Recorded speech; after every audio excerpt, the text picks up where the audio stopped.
we've got much further to go. This will be played out over the course of a decade. But the end result is society will be better balanced and more comfortable with itself. The rich won't be so rich, but the poor will be relatively better off. And that, I think, is actually a bright note.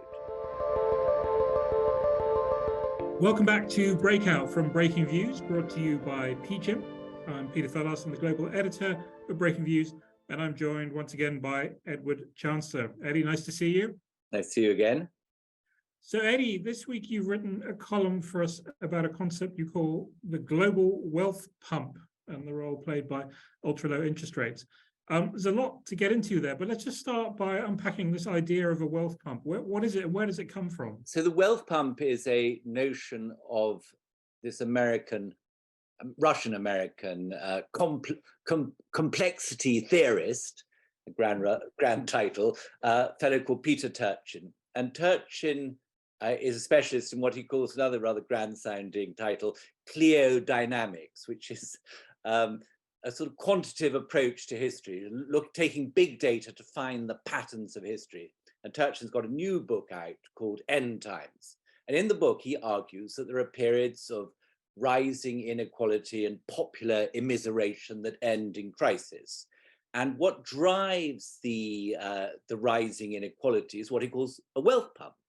Now, the wealth pump can take various different forms. Turchin says historically, a large-scale immigration that has depressed workers' wages and pushed up the value of food and land rents is one form of wealth pump. A growing corporate monopolies, such as you saw in America in the Gilded Age of the late 19th century, is another form of wealth pump. But I, in my piece, predictably, go back to the question of monetary policy as a wealth pump. The things you describe there are the growing inequality and so forth, corporate concentration. Those are all quite familiar, I think, to people who've been paying attention to what's been happening over the last few decades. And you've sort of overlaid this idea of low interest rates onto it.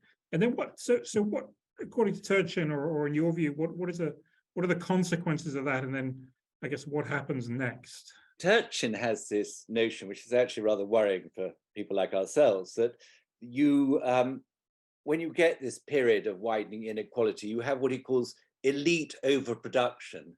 Too many people go to college, universities, for instance. There are too few places for them, top positions at the top table. So they start fighting among themselves. You have so-called counter elites who are revolutionaries, such as Lenin or Castro. Both of them were lawyers. Lawyers turn out to be particularly dangerous counter elites. What about property developers? And Donald Trump is another classic counter elite. You know, a billionaire, at least he claims to be a billionaire, but who has sort of threatened to bring down the system. So when the counter elites become, through the wealth pump, become too wealthy, and you have this elite overproduction, then the society begins to crumble. And Turchin's view is we've reached such a pre-crisis moment. So you go through some examples in the book, sort of through history, where this has ended in sort of revolution or civil war, in places like France and the Taiping Rebellion in China and so forth. But Peter, the Taiping Rebellion is a nice case in point. Throughout Chinese history, there's always been huge competition to get into the elite civil service, the mandarinate. And the fellow who led the Taiping Rebellion in the mid-19th century had tried 3 times to enter the civil service and failed. So it's this failure to take an elite position that then turns people against the system. Okay, so is that in store for us now, or is there a more peaceful way out of this for us?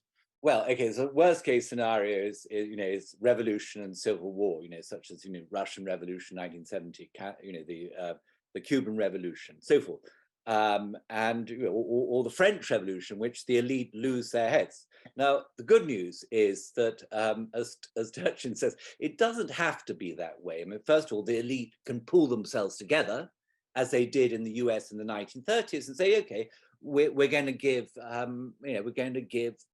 society a better deal, and income taxes went up to very high levels and remained high for the next 30 years. We had the so-called Great compression in which inequality fell for 30 years in a row. And my argument in the piece is that the very low interest rates of recent years, and we've discussed this over the years again and again, have inflated asset prices, created a wealth bubble, benefited those in financial services, benefited the older at the expense of the younger, the haves at the expense of the have-nots. Now, everyone's worried now that interest rates are rising and inflation is semi out of control, and it's a painful period. Obviously, if you have a mortgage and it's resetting at a higher level, you're going to be suffering more. But what people perhaps are missing is that this higher interest rates will deflate the great wealth bubble that is created. And I cite a McKinsey report that came out recently that says that since 2000, some $160 trillion worth of around the world of paper wealth has been created. Last year, that about $8 trillion was shaved off that figure. Now, I'm guessing that of that 160 trillion, roughly 80 trillion is the excess, and therefore, we've got much further to go. This will be played out over the course of a decade, but the end result is society will be better balanced and more comfortable with itself. The rich won't be so rich, but the poor will be relatively better off. And that, I think, is actually a bright note. Well, on that unusually cheerful note, Eddie, thank you for your time. Losing money is good for you.